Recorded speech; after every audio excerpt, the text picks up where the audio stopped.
ஆனா அனைத்து கட்சி கூட்டம் ஒரு திருமணத்துக்கு நீங்க கூப்பிடுறீங்கன்னா பொண்ணு யாரு மாப்பிள்ளை யாருன்னு தெரியும், நம்ம போறோம். எந்த குடும்பம் தெரியும். அனைத்து கட்சி கூட்டம் எதுக்குமே தெரியாது. டீலிமிட்டேஷனை பத்தி யாரு சொன்னா? டீலிமிட்டேஷன் மக்கள் தொகை அடிப்படையில் நாங்க சொல்லவே இல்லை. டீலிமிட்டேஷனுக்கு கமிஷனும் போடல. எப்ப டீலிமிட்டேஷன் நடக்கும்னு யாருக்குமே தெரியாது. இவர் நாளைக்கு அனைத்து கட்சி கூட்டம் வந்து பெண்களை பற்றி, பெண்களுடைய பாதுகாப்பை பற்றி, பாஜக நாங்க போறோம், வானதியக்காரங்க எல்லாரும் போறோம், எதுவுமே சொல்லாதப்ப கற்பனையாக ஒரு அனைத்து கட்சி கூட்டம்.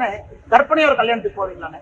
நான் வந்து அண்ணன் கிட்ட சொல்றேன்னே, கற்பனையா ஒரு கல்யாணத்துக்கு வாங்க, பொண்ணு மாதிரி ஒருத்தவங்க இருப்பாங்க, மாப்பிள்ள மாதிரி இருப்பாங்க, எப்படி அந்த கூட்டத்துக்கு போவீங்க? இது அனைத்தும் கற்பனை. ஒரு ஆண்டுக்கு முன்னதாகவே தற்போது அந்த தேர்தல் ஒரே நாடு ஒரே தேர்தல் வரும்பொழுது இந்த மாதிரி டீலிமிட்டேஷனும் நடக்க வாய்ப்பு இருக்குன்னு சொல்லி ஒரு பேச்சு இருந்தது. மத்திய அரசு அதிகாரப்பூர்வமாக சொல்லுகின்ற கருத்துக்கு நாங்க பொறுப்புங்கண்ணா.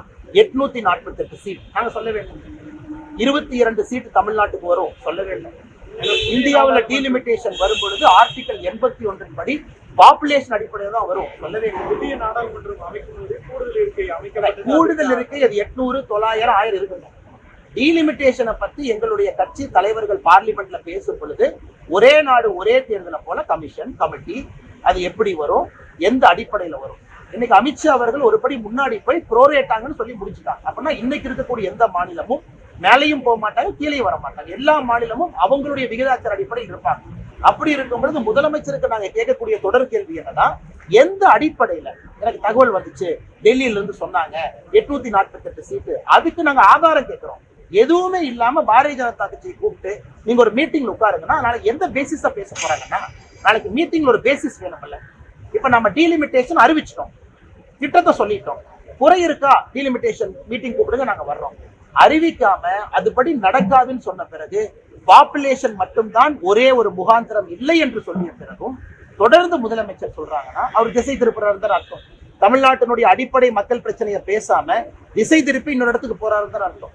அது எப்படி நாங்கள் ஏற்றுக்கொள்ள முடியும்? தேசிய ஜனநாயக கூட்டணியில் அதிமுக வரும்னு எதிர்பார்க்கிறீங்களா? ஆனா ஏற்கனவே உங்களுக்கு சொன்ன மாதிரிங்க, எங்களை பொறுத்தவரை திராவிட முன்னேற்ற கழகம் வீட்டுக்கு போகணும். பாரதிய ஜனதா கட்சி வளர்ந்து கொண்டிருக்கிறது, அந்த அக்னாலேஜ்மெண்ட் எல்லாரும் கொடுக்குறாங்க. நாங்க எல்லாருக்கும் அன்பா தான் பழகுறோம். எங்களுக்கு யாரு எனிமி யாரு, எங்களுக்கு யாருமே கிடையாதுங்கன்னா, எங்களுக்கு இந்த கட்சி தமிழகத்துல நிலைச்சு வரணும், நல்லா வரணும் அப்படிங்கிறத நோக்கம். தேர்தலுக்கு என்டிஏ எப்படி ஷேப் இருக்கும், என்டிஏல யார் இருப்பாங்க, பெரிய கட்சி சின்ன கட்சி, அதெல்லாம் வருகின்ற காலத்துல பேசுவோம். அதிமுக வந்து வரவேற்பு, ஆனா வருகின்ற காலத்துல பேசுவோம். அது அனிதா ராதாகிருஷ்ணனோட அறியாமையை காட்டு. இடி கேஸ்ல அரெஸ்ட் ஆனார்ல, இடி கேஸ்ல வந்து சார்ஜ் ஷீட் அவர் மேல போட்டிருக்கல, அரெஸ்ட் ஆகல, சார்ஜ் ஷீட் அவர் மேல போட்டிருக்கு. அதனால அனிதா ராதாகிருஷ்ணனோட அறியாமையை காட்டுது. திமுக ஸ்மகிள் பண்ணிட்டு இருக்கான். நேற்று எவிடன்ஸ் கொடுத்துருக்கோம். ஆம்பிதெட்டமைன் நீங்க பாருங்க, கொக்கைன், புதுசா கேட்காத வார்த்தையெல்லாம் திமுக காரன் மீனவர் என்கின்ற போர்வையில ஸ்மகிள் பண்ணி மீனவர்களுக்கு கெட்ட பேர் ஏற்படுத்திட்டு இருக்கான். அது தப்பு இல்லையா? அப்ப இலங்கை கோஸ்ட் கார்டு வந்து பிடிக்கிறாங்கன்னா நல்ல மீனவர்களும் மாற்றாங்க. அதைத்தான் நான் சொல்லி காட்டுறேன்.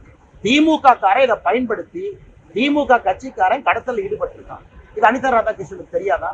அங்க இருக்கக்கூடிய எம்பி நவாஸ் கனிக்கு தெரியாதா? யாருமே கடத்தல்ல எந்த விதமான நார்கோட்டிக் பொருள் ஐசியில மாட்டலையா? அதற்காக இன்னசென்ட் மீனவர்களும் சிறையில போய் வைக்கிறாங்க, போட்டை செக் பண்றாங்க. அதனால இன்னைக்கு திமுகவுடைய கடமை இல்லையா? தமிழ்நாட்டினுடைய பார்டர் போலீஸை போட்டு கடத்தல்காரங்களை பிடிக்கிறது அவங்க கடமை இல்லையா? எதுவுமே செய்யாம ஏன் இந்த கடத்தல்காரர்கள் நல்ல மீனவர்களுக்கு கெட்ட பேரையே ஏற்படுத்துறாங்க? அது அனிதா ராதாகிருஷ்ணன் தெரியாதா? அதனால ஊழல் பண்றவங்களுக்கு கண்ணு தெரியாதுங்கண்ணா. இடி கேஸ் அவர் மேல இல்லையா? பிலிப்பைன்ஸ்ல போட்டு வாங்கினாரு, இங்க போட்டு வாங்கினாரு. அதனால என்ன அறியாமையில் அனிதா ராதாகிருஷ்ணன் பேசிக் கொண்டிருக்கிறார். பாதகம் செய்பவரை கண்டால் நாம் பயம் கொள்ளலாகாது பாப்பா. மோதி மிதித்து விடு பாப்பா, அவர் முகத்தில் உமிழ்ந்து விடு பாப்பா. அண்மை செய்திகளை உடனுக்குடன் தெரிந்து கொள்ள இணைந்திருங்கள் எம் நாடு தொலைக்காட்சியுடன்.